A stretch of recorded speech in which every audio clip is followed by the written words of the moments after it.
Hey, welcome to another day of Consider Your Soul. I am Marisha Simone, and I'm here to bring you the medicine of the day, how we should be considering our soul. So, I am a herbalist, spiritual herbalist, a soul care herbalist. I am a hydroponics farmer. I am a wandering soul. Yeah, I'm a whimsical soul. That is how I would describe myself. So I'm practicing sharing more about myself as we start. And so I love all things tea. That's how the herbalism journey started. But it has developed into a lot more than just tea. And I'm just honored to take the plant path because that's what it feels like. So today we're going to get into it. What I want to start doing is talking more about like plant walks and the beauty of that journey because I feel like it opens so much up for you, opens up your heart. So I would say that the work that I do centers on heart work, it centers on the soul. So usually what I do is give you some medicine. Maybe I'll pull a card, and then some days I will actually share some herbal medicine that will support that. But I don't do that every day because I don't always think that the solution, the medicine, is just herbal. Sometimes it is something that we can do or something we can just exist as or embody. So, long spiel just to say, we are, yeah, okay. I pulled cards. I shuffled before. And so I already had it because I hate shuffling on camera. I don't know. I feel like everybody's looking at me like, girl, come on, hurry up. So I did two different decks today. I did Abiola Abrams, African Goddess Rising. And then I did Grandma's Baby, Black Gold Lenormand 2. So I definitely don't use it as a Lenormand deck. Like I don't do that. I just kind of pull what I want to pull, how I want to pull it. So today we got Speak Up, but we got it in reverse. And so this is definitely empowering. This is about using your voice as your place of power. And so it was in reverse, which means there's a focus on that. That means to me, there's a shift that needs to happen to like embody this personal power and to say what you need to say and mean what you say, and watch your words because people are listening to you. That was one of the things my herbalist teacher said to me in our like end of the year reflection is, it's pretty much remembering that my words have power. And so when you speak, people are listening. And so being mindful of what it is that you say and meaning what you say. And so today, whatever it is that you kind of stand for, whatever it is that you believe, today is a good day to speak up on that. Speak up, speak on it, speak out, speak up, speak on it. I think that's what this card says in the book. But yeah, don't silence yourself. Now, the card we got with it was Bear, which is all about strength. It is all about being witnessed. And so it's like to say you may not get the response you want from everybody. You may not feel like everybody's listening. You may not feel like people care what you're saying, but you're being seen, you're being witnessed. And so it takes strength to know to continue to speak up, even when you feel like nobody's listening, even when you think nobody cares. And so tapping into that strength while also realizing that spirit cares, like your creator cares because you were created to specifically do these things, to say these things, to be this person. And so spirit is positioning you in a place to speak up. And so like you're being acknowledged by your ancestors, by your angels, like all of these divine entities that surround you are supporting you in this process of you speaking up. Like you're not just speaking anything, like your messages come directly from spirit. And so I think it also makes me think about like spiritual protection and the beauty of that. And so I'm gonna say it in a more simple way is what you expose yourself to, what you surround yourself with, sticks to you. It stays with you. And so going into negative spaces around negative people, negative environments, heavy environments all the time, like I think we're human, so it happens naturally, but going into those spaces all the time and like consuming yourself in those spaces become what you embody. And so if you are someone who has been gifted with the voice, with the ability to speak and people listen, there's a certain protection on what you're consuming or what you're surrounding yourself in. Because for me, like what I'm just naturally thinking about is like your messages can get diluted.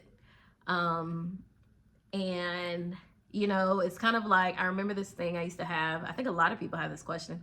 How do I know what's my voice versus God's voice when you're being told to do something? And for me, that was all about heart work. It was all about getting closer to my heart, listening to the messages of my heart, because I feel like that's where God speaks to me. And so the closer I focused on what my heart was saying, what my heart naturally wanted to do, and generally just thinking like, what do you want? What do you desire? Like God speaks through our desires. And I'm not even talking about, I just want that, I want that, I want that. But things that really speak to your soul, things that really like ignite something in you, an excitement, a joy. To me, those are messages from God that's telling you where your alignment is. And so I think when we spend too much time in those negative thoughts that come from external places that we projected onto ourselves, we then believe these things that are not true. And then as we speak, it's not the truth that comes out. It is the fear. It is the doubt. It is the belittling of ourselves usually. And so, yeah, I think there is a need to cleanse your environment and, literally, if you do cleansing and things like that, but also cleansing the way you think. Like, and I know that's a process, but it's really just reconditioning these thoughts. And one of the things that I find helpful that I'm gonna start doing more is my therapist was like, when you have that negative thought come up, give her a name. Like, acknowledge her, give her a name. And when you don't have the space to deal with it, whatever Tabitha, I always name, I always want to use the name Tabitha, but I'm like, Tabitha, we don't have time for that today. And focus on what you're being told to do. And so not ignoring it, but realizing that if you gave her space to where all she did was speak and you had no space to speak, then that you become Tabitha. Like you're no longer Marasia, you're Tabitha. And so allowing Tabitha space to feel and be, I think she's my anxiety. I think that's what I named her. And so allowing that anxiety to inform you on what you're feeling and what's going on, but not on who you are. Because when you start to believe that that's who you are, that's how you speak. Those are the words that come from your mouth. And what comes from your mouth brings life. It births things. And so, yeah, I think this is all about being intentional with what you're saying and what you're speaking on and sharing. Like, this is definitely a call to share. If there's something on your heart that you want to share with people, allow yourself to do it.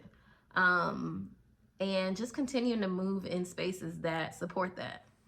So I remember this morning I had like a prayer that was like, God, lead me into spaces. It was something like this: lead me into spaces that are destined for me to be in, or rooms that are destined for me to be in, and help. And I prayed for protection, or that anything that was out of alignment with who I am and where I'm going, please let me pass it by. And so, yeah, every now and then, I should have wrote it down so I know, because I like to have a little, consistency with stuff like that. When something like that comes to me, I know that it's something that I need to carry with me. Like, it is a tool and a piece of armor. Like people use scripture as a piece of armor. You repeat these things and go on about your day. So anyway, that was something that came to me in my quiet times. I just want to say that because I'm tired of doing the whole, what is this for? Why is this person? The questioning. It takes away all of this space of questioning, and you question so much that you place doubt in your mind that you don't know. And so you do know. The medicine, I would say there is medicine for this, because this is about your voice. This is about speaking up, opening your throat chakra. And what's interesting about herbal remedies is anything that works on the respiratory system is going to help you to speak up. It's going to help you to open up. Like, if you think about it, you're opening your chest, you're opening your lungs. You think about being congested or stuffy, it's hard to smell, speak, all those things. And so when I think about herbal remedies, and you think about like, what else are they doing other than literally like removing this congestion from my body? It is creating space for you to speak. So I'm thinking of mullein, great for communication. great for speaking for your authentic voice, and it's really good for coughs. If you have like a dry cough, like bronchitis or things like that, mullein is going to help to loosen the phlegm and help you to get it up and out. And so, of course, anytime you're needing to get something up and out, that's grief work. So your medicine for today is to get it up and out. Whatever it is, it needs to come up. And maybe it's not something that, you know, like I think when we think like speaking, we're always thinking of like this motivational space. But sometimes it is just saying what we need, saying where we stand. And I think sometimes we get limited or we get scared to say what we really think, or what we really believe. And I think part of the process of grieving is getting it up and out. And then it's like whatever cannot stay because of what you have said, or whatever is no longer in alignment because of what you have said and where you stand, grieving the loss of that is necessary. So yeah, use your voice today.